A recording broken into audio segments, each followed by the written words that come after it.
وہ واقف ہے تمہارے ہر ایک آنسو سے، ہر ایک تڑپ سے۔ وہ بدل دے گا تقدیریں، تم بس تھوڑا سا صبر تو کرو۔ جب غم و حزن کا لشکر تم پر حملہ آور ہو جائے تو صبر کے تیروں سے ان کا مقابلہ کرنا۔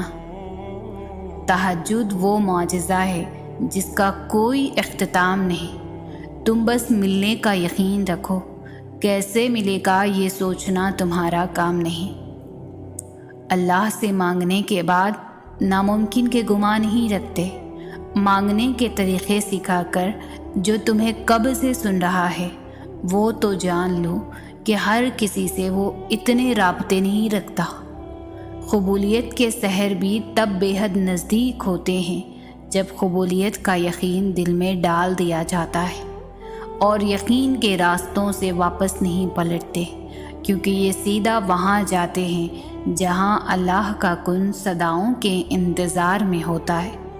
دل کو جب اللہ کی رضا پر راضی کر لیا جائے تب اپنی رضا کے کھو جانے کا خوف نہیں رکھتے، اور جب تم اس کی دی ہوئی آزمائش پر صبر کرتے ہو، اس کی رضا کے آگے سر جھکا دیتے ہو، تو وہ تمہیں چن لیتا ہے اپنے پسندیدہ بندوں میں۔ وہ چاہے تو تمہارا دل بھی تو بدل سکتا تھا، کیا اس کے لیے مشکل ہے تمہارے دل کو اپنی خواہش کے مطابق بدلنا؟ لیکن اگر وہ ایسا نہیں کرتا تو یقیناً وہ راضی ہے تمہاری چاہت پر۔ بس تھوڑا صبر کرو اور دعا جاری رکھو، کیا ہوگا کیسے ہوگا وہ سوچنا تمہارا کام نہیں ہے، تمہارا کام بس دعا کرنا، صبر اور یقین رکھنا ہے۔ رب کی ذات وہ گفتگو بھی سنتی ہے جو تمہاری سماعت سے اوجھل ہو کر کی جاتی ہے، اس کے فیصلوں پر راضی رہا کرو، وہ مخلص ہے اور تمہارے آس پاس مخلص لوگوں کو ہی پسند کرتا ہے۔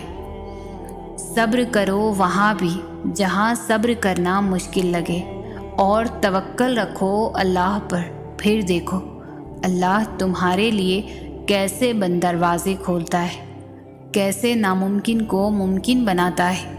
تمہارے لیے بے شک اللہ صبر کرنے والوں کے ساتھ ہے۔ تم دیکھنا تمہارے صبر سے ایک دن معجزے وجود میں آئیں گے۔ تمہارے نصیب میں جتنے بھی معجزے ہیں سب اللہ نے سنبھالے ہوئے ہیں، انتظار کر لو تھوڑا سا کہ وہ آنے والے ہیں۔ اس دن تم سمجھ جاؤ گے کہ صبر کا پھل کتنا میٹھا ہوتا ہے اور اللہ پر توکل کرنے کا اجر کیسا ہوتا ہے۔ صبر کرنے والوں کا تو ایک خاص مقام ہوتا ہے، اور خاص بندوں کے لیے تو اللہ کے خاص معجزے ہوا کرتے ہیں۔ اللہ تعالیٰ امتحان لیتا ہے، تمہارے صبر کا امتحان، دعاؤں کا امتحان، توکل کا امتحان، تمہارے انتظار کا امتحان، برداشت کا امتحان، اور یہ امتحان سہنا مشکل بھی ہوتا ہے۔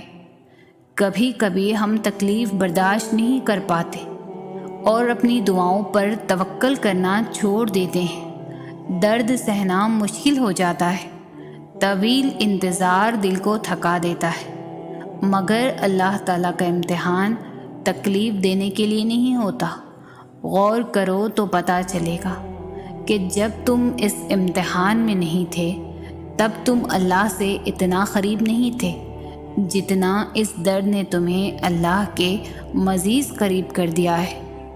تم دیکھو گے کہ کیسے تمہاری دعاؤں میں خلوص بھر گیا ہے، بھروسہ آ گیا ہے۔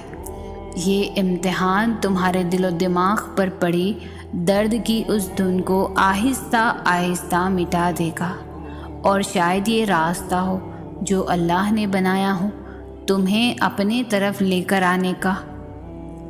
پختہ یقین کر کے تو دیکھو اپنے رب پر، اور پھر دیکھنا وہ وہاں سے معجزے کریں گے کہ تم سمیت ہر نفس انسانی حیران رہ جائے گی۔ معجزوں کا انتظار کر رہے ہو نا؟ تو معجزے تو صبر کرنے والوں کے لیے ہوتے ہیں، ان کے لیے جو اللہ پر کامل یقین رکھ کر کٹھن سے کٹھن راستہ بھی پار کرنے کو تیار رہتے ہیں۔ ان سیاہ بادلوں کا خالق وہ واحد و یکتا ہے جو ان کو ابر رحمت کی دھاروں میں ڈھال دیتا ہے۔